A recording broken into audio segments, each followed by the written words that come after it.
ഓ എനിക്കൊരു കാര്യം ചോദിക്കാണ്ട്. ചോദിക്കൂ. 1 2 3 ചോദിക്കൂ. എനിക്ക് 2 3 ഒന്നുമില്ല ചോദിക്കാൻ. ഒറ്റ കാര്യം ചോദിക്കാമോ? ചോദിക്ക്. ഈ മഴ എങ്ങനെയാ ഉണ്ടാവുന്നേ? മഴ ഉണ്ടാവുന്നത് ഭൂമിന്റെ അടിയിൽ വലിയൊരു തടാകമുണ്ട്. ആ തടാകത്തിൽ വണ്ണം കൂടിയൊരു പൈപ്പാ.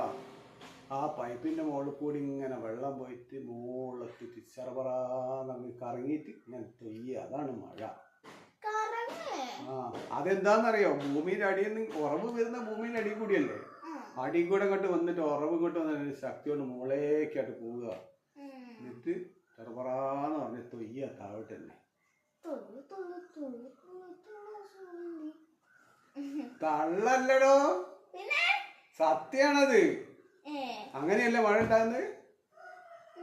എന്നിട്ട് 5ാം ക്ലാസ്സിലെ ടെക്സ്റ്റ് ബുക്കിലും ടീച്ചേഴ്സും ഒക്കെ പഠിപ്പിച്ച് തോടിലെ ജലാശയം വറ്റി മേലോട്ട് നീരാവിയായിട്ട് പോയിട്ട് മേഘങ്ങളായി താഴോട്ട് മഴ പെയ്യുന്നതാണല്ലോ.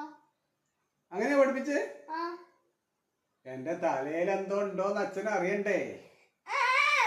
ഭയങ്കര അമ്മേനോട് ഞാൻ പറഞ്ഞു. എടാ, അങ്ങനെ എന്റെ തലയിൽ ഉണ്ട് ഇപ്പൊ മനസ്സിലായി. അതാണല്ല അച്ഛൻ പരീക്ഷിച്ചല്ലേ. എനിക്ക് മനസ്സിലായി അച്ഛാ. എനിക്ക് മനസ്സിലായിട്ടോ.